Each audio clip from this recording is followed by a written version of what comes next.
નમસ્કાર મિત્રો, સ્વાગત છે તમારો અમારી યુટ્યુબ ચેનલની અંદર અને તમે જોઈ રહ્યા છો ટીએસપી ગુજરાતી ન્યૂઝ। આજે આપણે વાત કરવા જઈ રહ્યા છીએ કે ગુજરાતમાં વરસાદને લઈને આગાહીની આપણે ચર્ચા કરવા જઈ રહ્યા છીએ।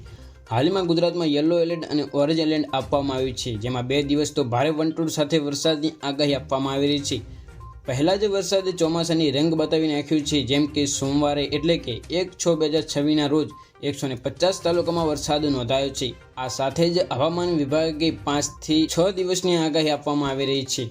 આ સાથે જ તાપમાનમાં ઘટાડો જોવા મળી રહ્યો છે। હવામાન વિભાગે આપેલી માહિતી પ્રમાણે ગુજરાતમાં આગામી દિવસોમાં ગાજવીજ સાથે વરસાદ પડવાની શક્યતાઓ નોંધાઈ રહી છે। હવામાન વિભાગ દ્વારા નોંધપાત્ર મુજબ 3 થી 5 ડિગ્રી તાપમાનમાં ઘટાડો જોવા મળી રહ્યો છે।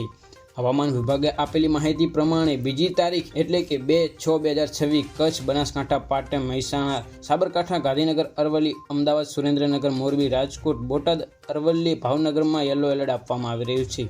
આ સાથે જ 50 થી 60 કિમીની ઝડપે પવન ફૂંકાશે અને સાથે વરસાદ પણ જોવા મળવાનો છે, આવી હવામાન વિભાગ દ્વારા આગાહી કરવામાં આવી રહી છે। મિત્રો, હવે હું તમને જણાવવા જઈ રહ્યો છું કે તમારા ગામમાં જેમ કે 1/6/2026ના રોજ કેવો વરસાદ પડ્યો હતો અને તમે કયા જિલ્લામાંથી બિલોંગ કરો છો તે કમેન્ટમાં જરૂરથી જણાવજો અને તમારા વિસ્તારમાં કેવો વરસાદનું વાતાવરણ છે